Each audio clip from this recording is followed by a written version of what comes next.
Congratulations, sir, first of all, and welcome to Indian Express Multimedia.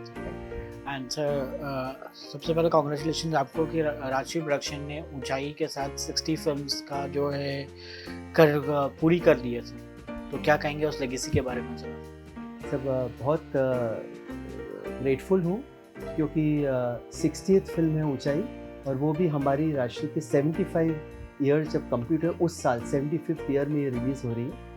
तो अगर मैं देखूँ तो 75 ईयर्स से मोहब्बत मिली है हमारी कंपनी को फ्रॉम दी ऑडियंस, और मैं मानता हूँ इसलिए मिली है क्योंकि शायद हम लोगों ने ये इस कंपनी में कभी सिर्फ एक व्यापार की तरह नहीं समझा है, हमेशा एक कला को भी बहुत इज्जत दी है मेरे बुजुर्गों ने, और हम भी कोशिश कर रहे हैं। तो शायद उसी का आज परिणाम है कि हम 60th फिल्म लेके सामने आए हैं।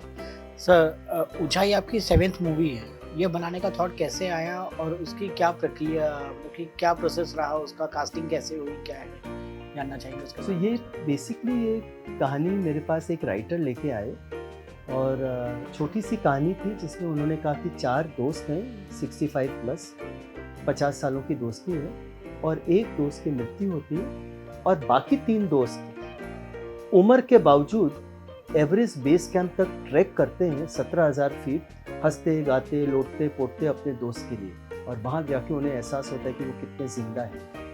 तो जब मैंने कहानी सुनी तो मुझे बड़ी पसंद आई, क्योंकि एक अलग सी कहानी है और करेज की कहानी है। तो कई बार पहले तो मैंने सोचा दूसरे डायरेक्टर से बनवाएंगे, पर फिर ये कहानी छूटी नहीं, और फिर मुझे जब बच्चन सर से बात की मैंने, और बच्चन सर ने हाँ बोला इस रोल के लिए, तो फिर ये कहानी, और फिर वहाँ से मेरा खुद का हुआ पैशन इस फिल्म बनाने को, डायरेक्ट करने का। और फिर जब बच्चन सर आए तो फिर एक एक करके सब कास्टिंग अपने आप जुड़ती गई जो मुझे चाहिए, और फिर ये पूरा असेंबल। सर, ये मूवी सीनियर दोस्तों की कहानी है, तो कैसी है राजश्री की फिलॉसफी जो फैमिली को जस्टिफाई करेगी, क्या है, कैसे रहे? नहीं, अगर आप देखें सब ये पारिवारिक कहानी है। इसमें आप देखिए नीना जी भी हैं, सारिका जी भी हैं, परिणीति भी हैं, नफीसा जी, डैनी जी, और इसमें परिवार के कई मायने हैं। हस्बैंड वाइफ का रिश्ता भी है, इसमें दोस्ती का रिश्ता भी है, 4 बुजुर्गों की दोस्ती, एक रिश्ता खोया हुआ प्यार का भी है, एक रिश्ता एक लड़की का भी है जो अपने माँ बाप से को ये नहीं पता, मतलब सोच नहीं मिल रहे, एक तो अलग अलग पहलू सबके हैं, बस इन सब का नज़रिया थोड़ा एल्डरली पॉइंट ऑफ व्यू से भी देखा गया है, और हमने कोशिश की कि यंगस्टर एल्डर दोनों कैसे एक दूसरे को समझे, ये भी इस पिक्चर में। तो देखा जाए तो पूरा it's a big bouquet of family रिश्ता। मिस्टर अमिताभ बच्चन जी के साथ, जैसे आपने ट्रेलर लॉन्च में आपने देखा था कि आपने कहा था कि मिस्टर अमिताभ बच्चन के पास आप गए जब आप पहली बार, मतलब कि आपने जो है जब उनको स्क्रिप्ट सुनाने गए थे, तो आप मतलब कि आप खुद घबराए हुए थे, तो क्या था वो किस्सा, और कैसे उनकी कास्टिंग के बारे में कैसे सोचा आपने? लेकिन एक्चुअली मैं अभिषेक के साथ तो मैंने फिल्म की है, बच्चन सर के साथ नहीं की। मैंने इसे सुना था, और मैंने बहुत पहले उनको जब स्क्रिप्ट सुनाने गया था, मैं प्रेम की दीवानी की, तो एकदम मेरे सामने बैठे थे और एकदम गंभीरता से, अगर आपने देखा बहुत गंभीरता से सुनते हैं, एकदम विदाउट ब्लिंकिंग, अपलक। तो मुझे वो मेरे दिमाग में था, तो मतलब we all ordinary human beings, कहानी मैंने लिख दी थी, उनको सुनाना था, तो मुझे ये थोड़ी घबराहट थी कि उनको कहानी कैसे पसंद आएगी नहीं है, क्योंकि अगर ये फिल्म बनती तो सिर्फ बच्चन सर के साथ बनती, क्योंकि वो एपिटोम है करेज के। तो जैसे कि कोई यंगस्टर को अपने टीचर से मिलने में डर हो, किसी बच्चे को अपने दादाजी से मिलने में डर हो, तो मुझे इतने सीनियर, इतने रिस्पेक्टेड एक्टर जिन्होंने सब कुछ कर लिया, उनको कहानी सुनानी, रोल सुनानी, तो वो घबराहट थी, तो कोई खास नहीं था। खैर जब मैंने उनको सुनाई तो बहुत स्वीटली उन्होंने सुनी कहानी, और फिर कहा कि सूरज, मुझे वो एक डायलॉग बहुत अच्छा लगा तुम्हारा। तो इस फिल्म में एंड में अमित जी बोलते हैं कि भले ही हम सब हिमालय के दर्शन न कर सके, बट हम ये ना भूले कि हम सब के अंदर हमारा वो हिमालय, वो एवरेस्ट, वो शक्ति है जिसके सहारे हम जिंदगी की हर ऊंचाई को पार कर सकते हैं। तो ये जो डायलॉग बोले, ये मुझे तुम्हारा डायलॉग बहुत अच्छा लगा, ये मैं फिल्म करूँगा। तो फिर जब काम शुरू हुआ तो मैंने देखा सबसे इजी अगर कोई एक्टर है काम करने के लिए तो बच्चन सर है, क्योंकि सिर्फ डायरेक्टर की सुनते हैं, वो राइटर को रिस्पेक्ट करते हैं। वो एक एक जो मैंने डायलॉग लिखा है या डायलॉग राइटर ने लिखा है तो वो पूछते हैं कि इसके मायने कहाँ है, क्या क्या है, क्या इसको इसके मायने बोलने के मैं ऐसे बोलूँ या वैसे बोलूँ, यहाँ तक डायरेक्टर से पूछते हैं। सर इस मूवी के गाने में कई आइकॉनिक डांस स्टेप भी जोड़ा हुआ है, तो और काफ़ी हिट हो रहा है गाना, और मतलब कि लोगों को केटी को काफ़ी पसंद आ रहा है। हमने बीच में शबीना खान जी का भी इंटरव्यू किया था, वो भी वही बोल रही थी कि मतलब वो बहुत घबरा रही थी कि इतने सारे लेजेंड्स के साथ वो काम कर रही हैं, बट कैसे मतलब कि बोली कि सूरज जी ने मुझे बहुत हौसला दिया, तो क्या कहेंगे उसके बारे में? ये एक बहुत ही सिंपल सी सिचुएशन है। डैनी जी का बर्थडे है, बाकी दोस्त लोग भी मिले हैं, हर सैटरडे मिलते हैं दोस्तों को, और ऑफकोर्स दोस्त का बर्थडे है तो थोड़ा सा दिल्ली की कहानी है, शोर शराबा, और हमें एक गाना चाहिए था जिसका बेस नेपाली चाहिए, जिसमें डैनी जी अपने दोस्तों को थोड़ा बता रहे हैं कि नेपाल चलो, वहाँ की केटिको का मतलब होता है लड़की, तो केटिको यानी लड़की का, तो वो बोल रहे हैं वहाँ चलो पहाड़ी लड़की का बर्फ बदन है, वो बोल रहे हैं एवरेस्ट के लिए, ये समझ रहे हैं कोई खूबसूरत लड़की है। तो हमने इसको अमित त्रिवेदी को मैंने कहा कि हंसी मजाक अच्छा एक फन गाना चाहिए, तो उन्होंने काफ़ी नेपाली का बेस लेकर के ये बनाया, और स्टेप्स भी मैंने कहा कि एक्टर को सूट होना चाहिए शबीना। जब एक्टर कंफर्टेबल होता है तो बहुत आसानी से हो जाता है। अपन ये सोचे कि क्योंकि सब सीनियर हैं, सबके अपने अपने इमेजेस से, कोई अच्छा डांसर है, कोई नई आर्ट डांसर है, जैसे डैनी जी के सिंपल स्टेप्स रखें। डैनी जी 4 दिन से तक रिहर्सल किया उन्होंने। बोमन जी इज़ गुड डांसर, अनुपम जी, अमित जी ने तो कितने रिहर्सल, क्योंकि उनके स्टेप्स वो वेरी पर्टिकुलर है। तो हौसला मेरा यही था कि मैंने कहा एक्टरों को कंफर्टेबल करो, मुझे ये नहीं दिखाना कि कितने अच्छे डांसर्स हैं, कितने अच्छे दोस्त हैं, ये दिखाना है, तो उससे बहुत आसान हो गया रास्ता। सर आपको लगता है कि राजश्री प्रोडक्शंस की मूवीज़ अब भी रेलिवेंट है, और आज के समय में कितनी ज़रूरी है? देखिए सब रेलेवेंस जैसी कोई चीज़ नहीं है, क्योंकि आज के दौर में हर किस्म की फिल्म चलेगी अपनी अपनी ऑडियंस को लेकर, क्योंकि रिलेटेबिलिटी तो एज ग्रुप के हिसाब से भी चलती है, मैच्योरिटी के हिसाब से भी चलती है। अगर आप सिर्फ रिलेटेबिलिटी देखें तो बधाई नहीं चलनी चाहिए थी, फैमिली क्यों चली वो?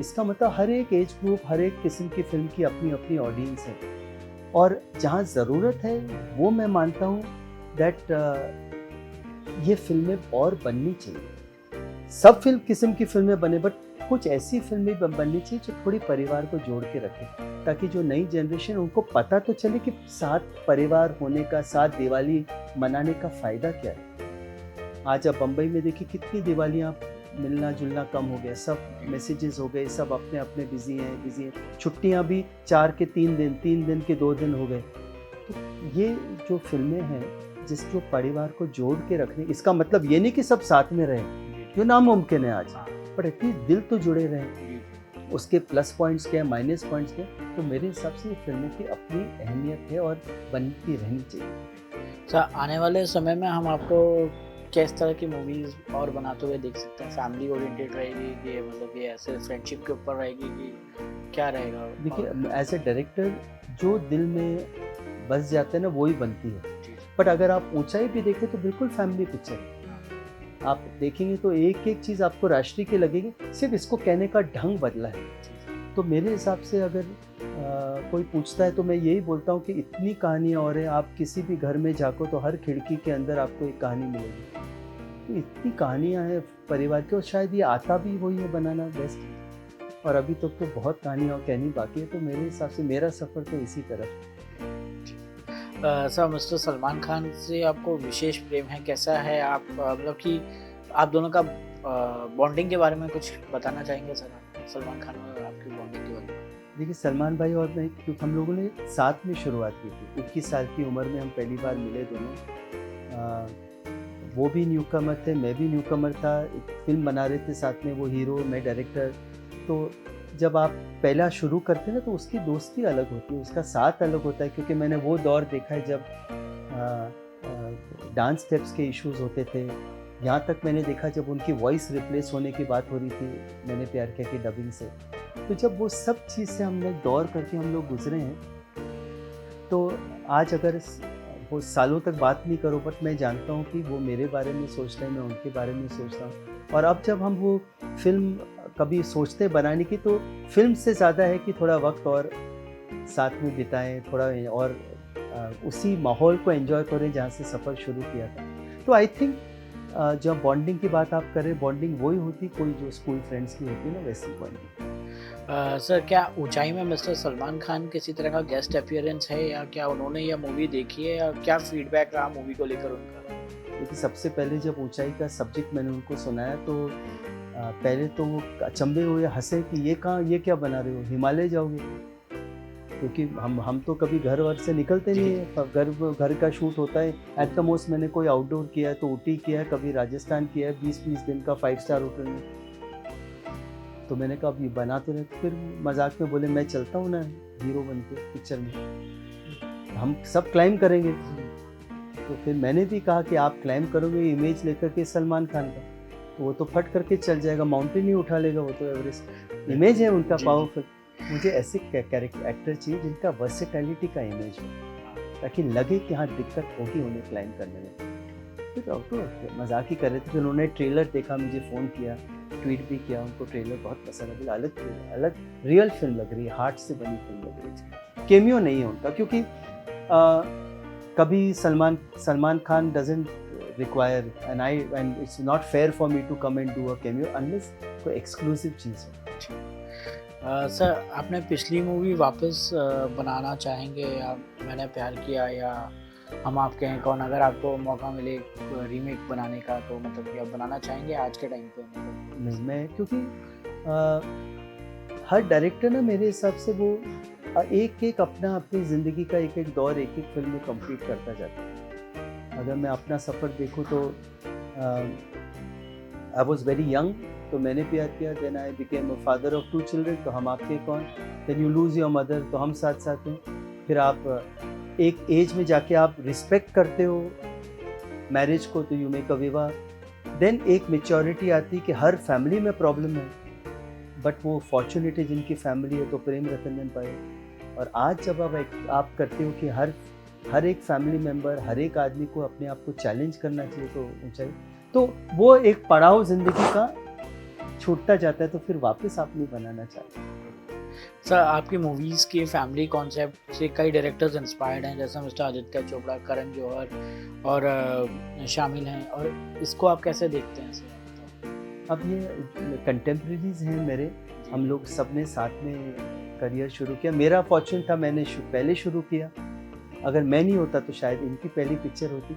बट हम तीनों की ज़िंदगी ऐसी रही है कि हम तीनों ने ज़िंदगी को ना बड़े रोज़ पेटल से देखा। हम लोग फॉर्चुनेट रहे, फैमिली में बड़े हुए हैं, बचपन से कैमरा के साथ खेले हैं, एडिटिंग रूम में गए हैं, तो हमें वो धरोहर में मिली है।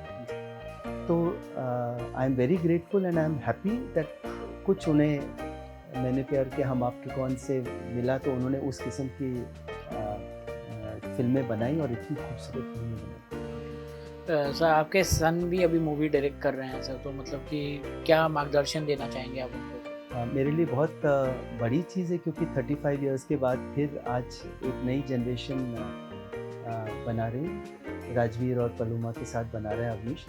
पर मैंने उससे यही कहा कि जो मेरे फादर ने बोला था कि राष्ट्रीय का बस ध्यान रखो कि राष्ट्रीय का क्या वजूद है, बट कहानी अपनी बोलो। ये मत सोचो कि तुम्हें कोई लेगेसी को आगे ले जाना है, क्योंकि कहानियाँ तो डायरेक्टर की अपनी सोल जर्नी होती है, अपनी मांग होती है। तो वो एक अलग किस्म की पिक्चर बना रहे हैं, राष्ट्रीय को अपने मद्देनजर रखते हुए। एक अलग फ्रेश पिक्चर है, फ्रेश कास्ट है, न्यू कमर से अच्छा म्यूजिक है, शंकर एहसान लॉय जी का म्यूजिक है। तो मेरा मार्गदर्शन इसमें सिर्फ एज ए प्रोड्यूसर है, और जब गाइडेंस चाहिए तो मैं हूँ। सर हम आपके हैं कौन को अभी भी लोग बहुत पसंद करते हैं, और ये मूवी ऑल टाइम ब्लॉकबस्टर मानी जाती है। इस बात के लिए आप कितने महत्वपूर्ण समझते हैं इस बात को लेके, मतलब जो अभी भी लोग पसंद कर रहे हैं उस चीज़ को? अब देखिए, सिर्फ मतलब सर झुकता ही है हर बार, क्योंकि ऐसी कितनी फिल्में होंगी, कितने मेकर्स होंगे कि आप आज भी जाएं तो हम आपके कौन के नाम से पहचानते हैं। ये तो जनरेशन चली गई, आज 25-30 साल होने को आ गए, हम आपके हैं कौन को, जनरेशन चली गई वो, लेकिन एक एक जनरेशन दूसरे जनरेशन को ये फिल्म दिखाता रहा है। And I am also grateful Zee TV को, जो जी सिनेमा पे इतनी बार फिल्म ये चलाती है कि ये फिल्म अलाइव रहती है। और नदिया के पार को, गोविंद मुनीस जी को, केशव प्रसाद मिश्र जी को, जिन्होंने वो कहानी लिखी जो मैंने फिर उसको रीमेक किया, नदिया के पार। सर ओटीटी प्लेटफॉर्म की बात की जाए तो सर ओटीटी प्लेटफॉर्म में आकर मतलब कि सिनेमा का रुख ही बदल दिया। मतलब हम देख रहे हैं कि मतलब लोगों को कुछ नई चीज़ चाहिए रहती है, मतलब कि कुछ नया एक्सपेरिमेंट चाहिए रहता है, कोई नई स्टोरी कहानी चाहिए रही है। तो मतलब आप उस हिसाब से कैसे देखते हैं इस चीज़ को, मतलब कि आपके लिए अच्छी चीज़ है कि मतलब कि क्या है? नहीं, बहुत अच्छी चीज़ है, बिकॉज नयापन, नई कहानी, नई चीज़ें हम सबको ड्रॉ करेगी। आज जो मुझे टीवी पे देखने को मिल रहा है, जो मुझे ओटीटी प्लेटफॉर्म में देखने को मिल रहा है, वो चीज़ के लिए मैं पैसे खर्च करके तो नहीं जाऊंगा सिनेमा में। तो ये बहुत अच्छी चीज़ है कि नया चाहिए। ऊंचाई भी उसी तरफ है कि एक ऐसी कहानी आए जो पहले कभी किसी ने देखी नहीं हो। और ओटीटी की जब आप बात करें तो एक बहुत अच्छा रुख मैं देख रहा हूँ, क्योंकि हमारे पास भी अब प्लेटफॉर्म्स आ रहे हैं ये कहने के लिए कि हमें फैमिली एंटरटेनमेंट दीजिए, हमें अब दीजिए जो जबलपुर, अजमेर वगैरह में पसंद आए फैमिलीज़ को। वो तो बनाते ही हैं, जो धूम धड़ाका है वो जो चलता है, बट ये भी तो एक बहुत ही अच्छा ऑडियंस अब डेवलप हो रहा है ओटीटी पे भी, जो हेल्दी फैमिली एंटरटेनमेंट चाहता है। ये बहुत अच्छा साइन है। लास्टली सर हम आपको सलमान खान के साथ जी वापस प्रेम के उसमें कब देख सकते हैं? बहुत जल्द, अभी टाइम है, साल भर है शुरू करने में मेरे, बट इस ऊंचाई के बाद उसी स्क्रिप्ट में मैं शुरू करूँगा। सर लास्टली फैंस को क्या संदेश देना चाहेंगे आप? तो मैं फैंस को ये कहना चाहूँगा कि ऊंचाई एक स्पेशल पिक्चर है, ज़रूर थिएटर में देखें, हंसी मजाक सब कुछ है, लेकिन बेस्ट चीज़ होगा अगर आप यंग हैं तो अपने फादर को, मदर को, दादाजी दादी जी सबको लेके जाइए, और अगर आप एजेड हैं तो प्लीज़ बच्चों को एनकरेज करिए देखने को, क्योंकि आजकल दोस्ती क्या होनी चाहिए, सोशल मीडिया वगैरह दोस्ती तो है, बट 50 सालों की दोस्ती किसे कहते हैं वो भी बहुत सीखने को मिलता है।